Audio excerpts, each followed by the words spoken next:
Hi friends, welcome to Lakshmi కథల హరివిల్లు. మనం ఇప్పుడు పోల్కంపల్లి శాంతాదేవి గారిచే రచింపబడిన నౌకాగమనం అనే నవల గురించి చెప్పుకుంటున్నాం కదండి. ఆలస్యం చేయకుండా నెక్స్ట్ పార్ట్లోకి వెళ్దామండి. వెళ్లే ముందు అందరికీ ఒక రిక్వెస్ట్ అండి.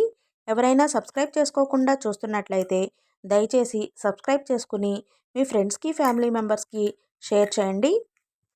ముందు గదిలోనే పడుకుంటాడు మామగారు.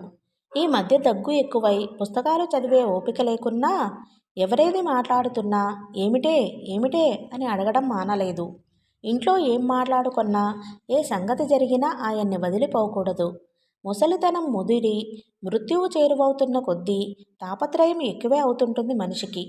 అలాంటివేవీ పట్టించుకోకపోయినా మంచం మీద పడుకుని తుపుకుమని మంచం చుట్టూ ఉమ్మివేయడం మాత్రం సహించలేకపోతుంది బామ. చిప్పలో ఇసుక పోసి మంచం తలదిక్కుగా పెట్టింది. కింద ఉమ్మేయకండి మామయ్య, ఎవళ్ళైనా ఇంటికి వస్తే అసహ్యపడతారు. దీంట్లో ఉమ్మేయండి, నేను ఇసుక చల్లి తెచ్చి పెడుతుంటా రోజు అనుకోని రాద్ధాంతమే తెచ్చిపెట్టింది చిప్ప. కొడుకు ఇంటికి వస్తూనే అంతెత్తున విరుచుకుపడింది బామ అత్తగారు. ఆయనేమైనా క్షయరోగి అనుకుందా అంటూ జాడ్యం అనుకుందా నీ పెళ్ళం? ఈరోజు చిప్ప తెచ్చి పెట్టింది, రేపు చెంబు కంచం వేరుగా పెడుతుంది, మరునాడు ఇంట్లో ఉండకూడదు, ఏ పశువుల కొట్టంలోనో పడి ఉండమంటుంది. దాని చదువు చట్టబండలుగాను, ఆరోగ్య సూత్రాలు మాకు తెలియవనుకుందా? ముసలితనాన దగ్గు పట్టుకుంటే ఇది చిప్ప తెచ్చి పెడుతుందా?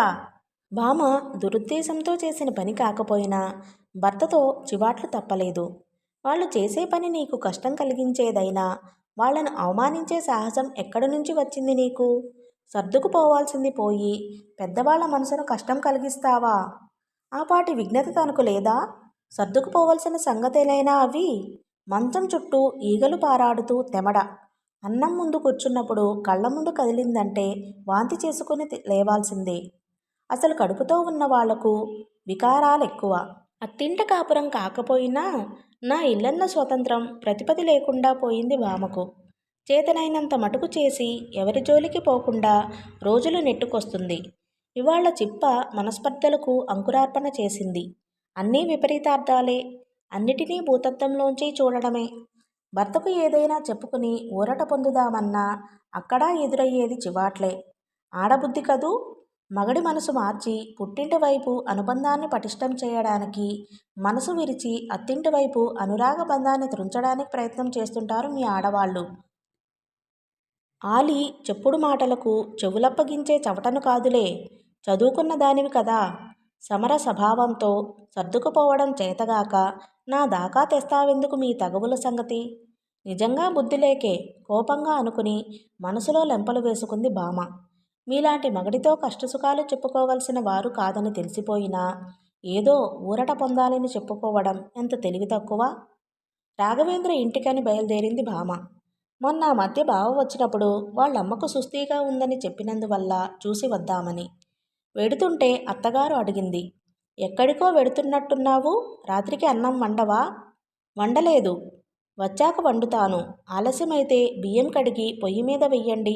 పెద్ద గిన్నె లేదు, అందులో 5 పావులు పోసి నిండా నీళ్లు పెడితే సరి. ఆఫీసరు ఆజ్ఞలా చెప్పి నిర్లక్ష్యంగా వెళ్ళిపోతున్న కోడల్ని చూసి ముక్కున వేలు వేసుకుంది బామ అత్తగారు. పట్నం నీళ్లు తాగి ఎంత మారిపోయింది మనిషి, ఎంత తెంపరితనం. బామ వెళ్ళేటప్పటికి ఇంటికి తాళం ఉంది. అత్త పోలేదు కదా. గుండె గతుక్కుమంటుంటే పక్కింటి వాళ్ళని అడిగింది. ముసలామకి ఏమీ బాగాలేదు, ఆసుపత్రిలో చేర్చారు. ఆసుపత్రికి వెళ్ళేదా, ఇంటికి వెళ్ళేదా? భామ ఆలోచనలో ఉండగానే లక్ష్మీప్రభతో రాఘవేంద్ర వచ్చాడు. ఎప్పుడొచ్చావు? ఇప్పుడే. అత్తకెలా ఉంది? కొంచెం కష్టంగానే ఉంది, గుండెపోటు అధైర్యంగా అన్నాడు. ప్రభ బెంగపడినట్లుగా ఉంది. నాన్నమ్మ ఇంట్లో లేనందున నీతో తీసుకువెడతావా? అమ్మకు కొంచెం నయమై ఇంటికి తీసుకువచ్చాక వచ్చి తీసుకువస్తాను. నువ్వు పంపుతానంటే నేను తీసుకువెళ్ళనా? వంట, ఆసుపత్రికి తిరుగుడు చాలా ఇబ్బంది పడిపోతున్నావు కదూ. వచ్చి నే 4 రోజులు ఇక్కడ ఉందామన్నా చుట్టాలొచ్చినప్పుడు నేనిక్కడ ఉంటానంటే కొంపలు తగిలేస్తారు. ఏమిటో అస్వతంత్రమైన బ్రతుకు. చుట్టాల నెపమే చెప్పింది కానీ మగడి అనుమాన ప్రవృత్తి గురించి చెప్పలేదు. నువ్వు మనసుకు కష్టపెట్టుకోకు. నాకు తెలుసు నీ కుటుంబ పరిస్థితులేమిటో. మృదుపుష్పం రాలి ముళ్ళడొంకలో పడినట్టుంది నీ పరిస్థితి. అతడి సానుభూతికి హృదయం చలిస్తుంటే పేలవంగా నవ్వి అంది భామ.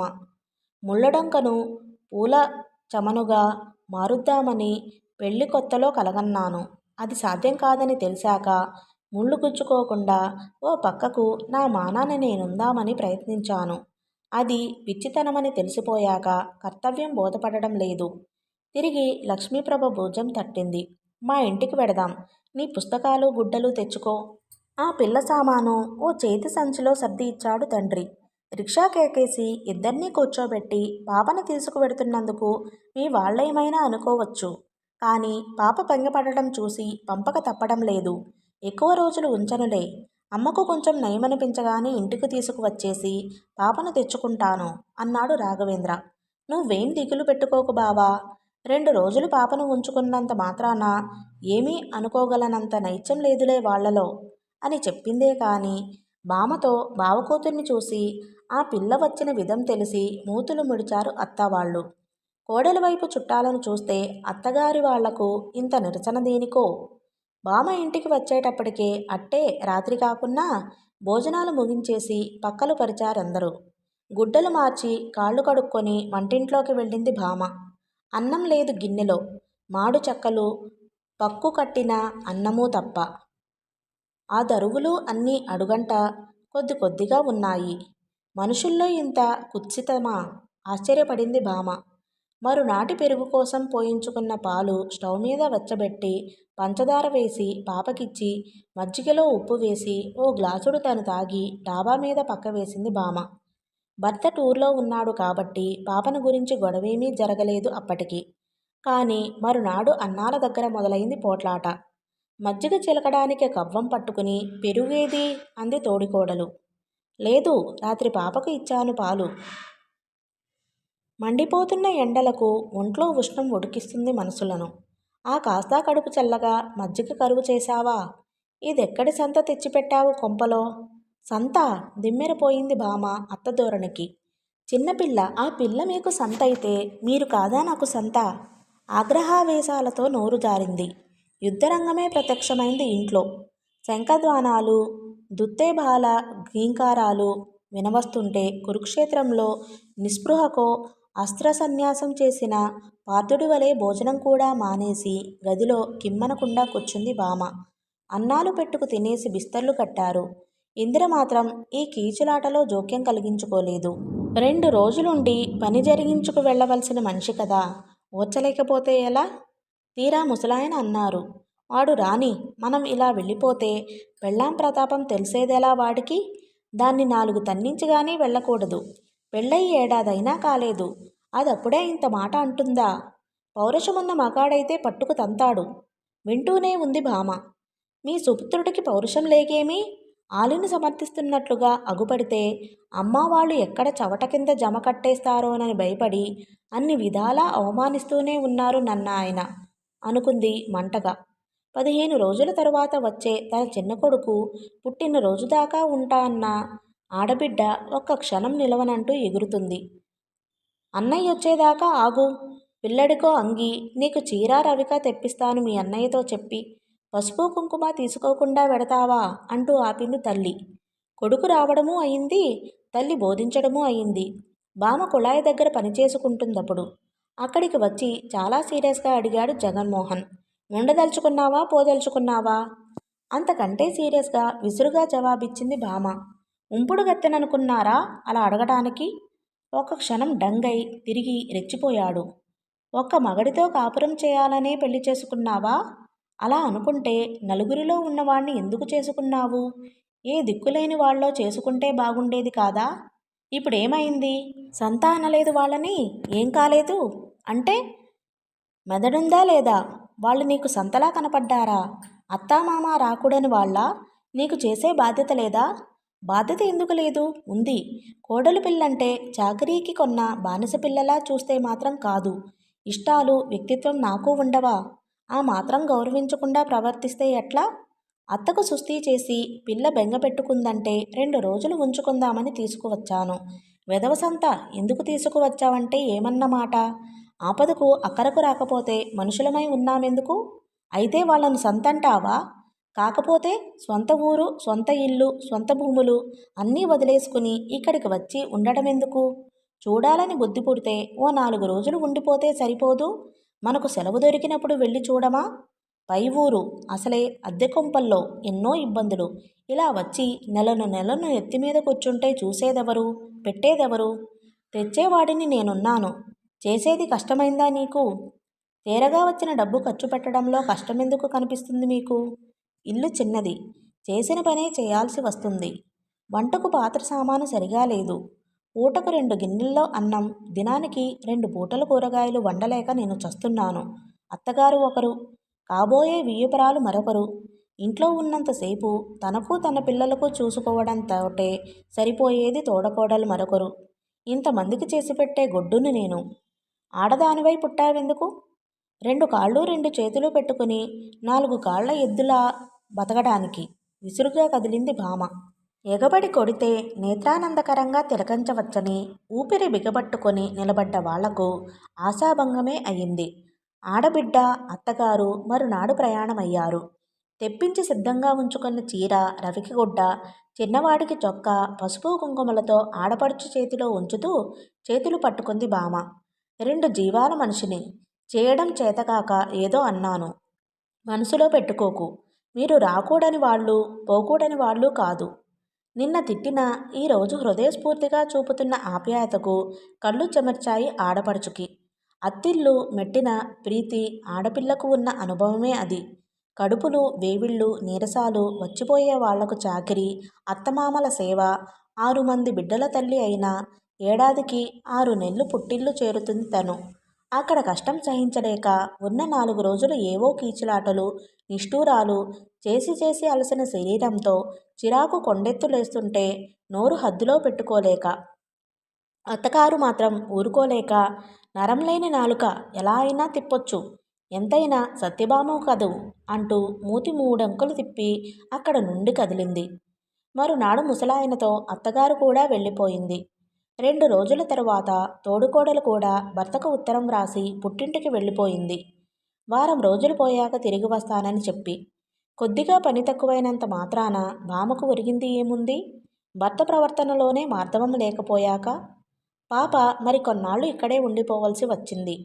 ఆరోగ్యం కొద్దిగా మెరుగైనట్టు అనిపించి మళ్లీ ఉధృతంగా గుండె నొప్పి రావడంతో అనుకోకుండా దాటిపోయింది ప్రభ నాయనమ్మ. కర్మకాండ ముగించాక రాఘవేంద్ర వచ్చాడు పాప కోసం.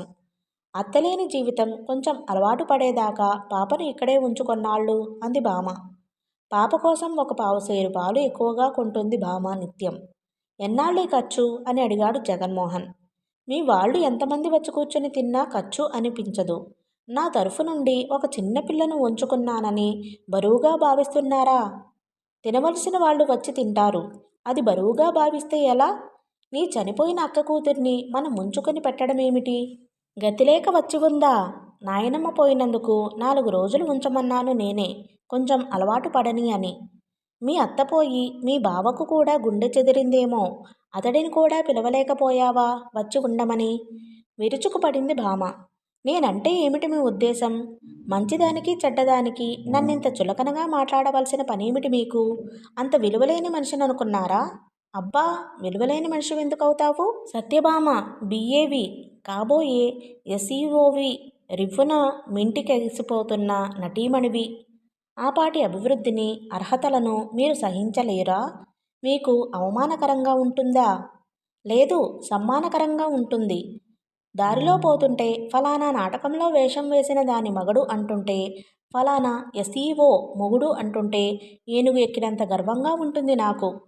నిస్పృహగా చికాకుగా అడిగింది భామ. అయితే ఏం చెయ్యాలంటారు? పెళ్ళైన ఆడది ఏం చెయ్యాలి? ఇల్లు చక్కదిద్దుకోవటం కంటే? గృహమే కదా స్వర్గసీమ. తన్నెన్ని కలలు కనలేదు ఆ స్వర్గసీమ గురించి.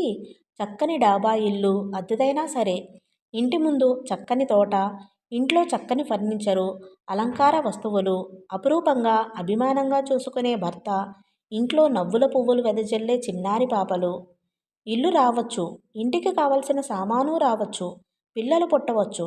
కానీ గృహమేది? సహకార ప్రోత్సాహాలు లేకుండా గృహానికి కళ ఎలా వస్తుంది? గృహం స్వర్గసీమ ఎలా అవుతుంది? ఒక గృహిణి వల్ల మాత్రమే అవ్వదు కదా. సహృదయతా సంస్కారాలు లేని బంధువుల రాకడతో మంచి చెడ్డ పట్టించుకోకుండా అదో విపరీత మనస్తత్వంతో ప్రవర్తించే భర్తతో తను ఆశించిన విధంగా ఇంటిని ఎలా తీర్చుకోగలదు? అందుకే దినదినానికి సంసారం అంటే మక్కువ, శ్రద్ధ తగ్గిపోయి బయటి ప్రపంచంలోని అభివృద్ధి ఔన్నత్యాల కోసం మనసు మొగ్గు చూపుతుంది. ఇంటిని నిర్లక్ష్యం చేసి తను పక్కదోవ పడుతున్నదంటే లోపం తనలో కాదు అతడిలో ఉంది. కానీ ఆ సంగతి అర్థమయ్యేలా ఆ మొండి మనిషికి ఎలా చెప్పగలదు? ఇల్లు చక్కదిద్దుకోవటం అక్షర జ్ఞానం లేని ఆడది కూడా చేయగలదు. సత్యభామ బియ్యేనని తెలిసి కూడా ఎందుకు చేసుకున్నారు? పెళ్ళాలయ్యాక మామూలు ఆడదానిలా మారిపోగలవని ఆశించి, కానీ ఇప్పుడు పొరపాటు చేశానని చింతిస్తున్నాను. పాపను వారం రోజుల తరువాత తీసుకెళ్లాడు తండ్రి. ఎప్పటికప్పుడు సంసారం అంటే విరిగిపోతున్న మనసుకు నీరు పోసి బలమిచ్చి ఆశావల్లరులు చిగురింప చేసుకోవడానికే ప్రయత్నిస్తుంది భామ. ఈ సంసార నౌక మునిగిపోవాలంటే చిటికెలో పని. కానీ ఎన్ని సుడిగుండాలు వచ్చినా, ఎన్ని పెను తుఫానులు వచ్చినా సురక్షితంగా నావ నడపాలంటేనే శ్రమ ప్రయత్నం అవసరం. ఎంత శ్రమ అయినా పడవ నడపాలనే ఉంటుంది, కానీ మునిగిపోవాలని ఎవరికి ఉంటుంది? ఒక సాయంత్రం భర్త ఆఫీసు నుంచి వచ్చేటప్పటికి టిఫిన్ గిఫిన్ అంతా రెడీ చేసి తను టాయిలెట్ అయ్యి అతడొస్తూనే అన్నీ అందించి అలుపు తీర్చుకున్నాక అడిగింది. ఈరోజు సినిమాకు వెడదామని అంతా తయారయ్యాను. ఎవరితో? మీతోనే. కపటం యువతలి వాళ్లకు ఉందంటావు, నీకు లేదు? వదిన వాళ్లతో ఒకసారన్నా వెళ్ళావా? పని కాలేదనో తలనొస్తుందనో సాకు చెప్పి. ఆ సంగతి ఇప్పుడెందుకు? నేను సరదాగా మీతో సినిమాకు వెడదామని కోరితే. బాగా సరదా పడ్డావు గాని ఆదివారం వెడదాం. ఈరోజు ఆఫీసులో పని ఎక్కువై తలనొప్పి పట్టుకుంది. ఆ చెప్పడంలో అన్నయింపు లేదు, సంజాయిషీ లేదు. అదేమిటో తలబిరుసుతనం తప్ప. హతాశురాలైపోయింది భామ. ఎంతకని ఆశలు పెంచుకోగలదు? పేరాసుకుపోవడం తప్ప అతడితో సినిమాకు వెడితే ఉన్న సరదా కూడా చచ్చి ఊరుకుంటుంది. ఇది వరలో జరిగిన అనుభవమది. దారి తెలియకపోతే అతడే టర్నింగ్లోనూ మాయమైతే ఏడ్పు మొగంతో ఇంటి ముఖం పట్టాల్సిందే. చేసుకున్న దానితో జోడీగా వెళ్లాలంటే ఆయనకేమిటో నామోషి. అరఫర్లాంగు ముందు నడిచిపోతుంటే అందుకోవాలనే తాపత్రయంతో ఆయాసపడి చావాలి. ఆగండి, కలిసి వెళ్ళకూడదు కబుర్లు చెప్పుకుంటూ? ఏం బాగు? ఆలు మగలమని తెలియని వాళ్ళు వింతగా చూస్తారు. ఎందుకొచ్చిన అపవాదు? అనుకుంటే అనుకోని, మనకొచ్చిన కష్టమేమి? ఫ్రెండ్సు వాళ్ళు కలుస్తుంటారు. నువ్వు పక్కనుంటే ఏం బాగు?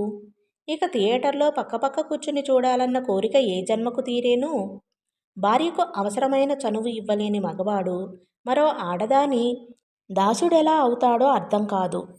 స్త్రీ బుద్ధి ప్రళయాంతకః అని చెప్పిన వాడెవడో బుద్ధిలేనివాడు. రేడియో స్టేషన్కు వెళ్ళడానికి తయారవుతుంది భామ. వీధిలో కారాగిన సవ్వడి విని కిటికీ దగ్గరకు వచ్చి తొంగి చూసింది. కారులో స్టీరింగ్ ముందు కూర్చుని దిగడానికి సందేహిస్తున్నాడు ఉదయభాస్కర్.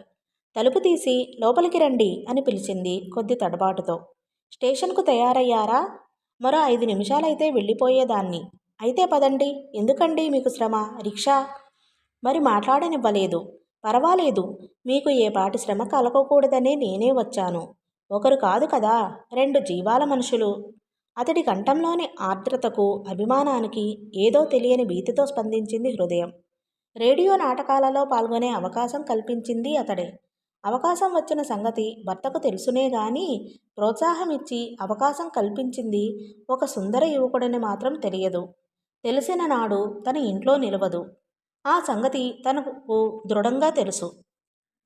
అయినా వెనుకంచ వేయడం లేదు మనసు.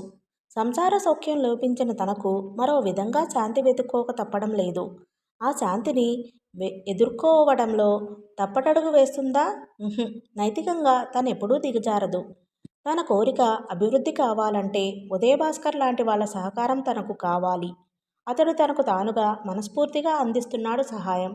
ఆ సహాయ సహకారాల వెనక స్వార్థపు ఛాయలు తనకెప్పుడూ అగుపించలేదు. అదొక విధమైన స్నేహార్ద్రత తప్పితే సిరి ఉన్న అందమైన యువకుడు, ఉత్సాహవంతుడు, కళాభిమాని, కళాసేవకుడు. నాటక కళలో తనకున్న ప్రతిభను గుర్తించి మంచి కళాకారిణిగా తీర్చిదిద్దాలన్న తాపత్రయం తప్ప మరో విధమైన భావమేమీ అగుపించలేదింతవరకు. అగుపించిన నాడు ఉంచవలసిన దూరంలోనే ఉంచుతుంది అతడిని. తన మనోబలం మీద తనకు నమ్మకం ఉంది. తలుపుకు తాళం పెట్టి తాళం చెవి కిటికీలో ఉంచింది. గేటు దగ్గరగా వేసి కారెక్కుతుంటే ఉదయభాస్కర్ అడిగాడు, మీ శ్రీవారు లేరా? ఊళ్ళోనే ఉన్నారు. సాయంత్రం పూట ఆయనకు బయటకు వెళ్ళకపోతే తోచదు. ఆయన వచ్చేసరికి నేను రాగలనో లేనో అని తాళం చెవి ఉంచాను. సంకోచిస్తూనే అడిగాడు, మీరిలా నాటకాలని తిరగడం అది తెలియదా? ఇష్టమేనా? తెలుసు కానీ ఇష్టం లేదు పేలవంగా అంది. ఓ, అంత అనురాగ దాంపత్యం కాదన్న మాట అన్నాడతడు సానుభూతిగా. ఇది వరకు ఎన్నోసార్లు అతడితో కలిసి వచ్చినా ఎప్పుడూ వ్యక్తిగతమైన విషయాలు చర్చకు రాలేదు. ఎన్నోసార్లు అడగాలనిపించేది, అతడింకా పెళ్ళెందుకు చేసుకోలేదో. డబ్బు, సంఘంలో బోలెడు పలుకుబడి ఉండి అందంగా చలాకీగా ఉండే అతడంటే అమ్మాయిలకు కావలసినంత ఆకర్షణ. అతడు అమ్మాయి మెడలో పసుపుతాడు కట్టాడంటే ఆ ఆకర్షణకు బండపడిపోతుంది. ఆడపిల్లల్ని ఊరిస్తూ ఇంకా ముదిరిపోతున్న బెండకాయల బ్రహ్మచర్యం ఎందుకు పట్టుకు కూర్చున్నాడో అడగాలి. ఎక్కడైనా ప్రేమ బెడిసి కొట్టిందేమో. మీరింకా పెళ్ళెందుకు చేసుకోలేదు? పెళ్ళున నవ్వాడు. చేసుకోలేదని ఎవరు చెప్పారు? తెల్లబోయింది భామ. అంతా అలాగే అనుకుంటుంటే మీ అక్కయ్య కూడా ఓసారి అంది. ఎక్కడో చూస్తూ నిర్విచారంగా చెప్పాడు. అయింది, అయిపోయింది కూడా. అంటే అభిప్రాయాలు కలవలేదు మా ఇద్దరికి. విడిపోయాం చట్టసమ్మతంగా. అది అయిపోయి కూడా 5 ఏళ్ళయింది. కుతూహలం అధికమైంది భామకు. ఇతడింత అభ్యుదయవాది, సంస్కారి కదా. ఇతని కాపురం చెడిపోయిందంటే ఆడదానిదే దుర్మార్గమై ఉండవచ్చు.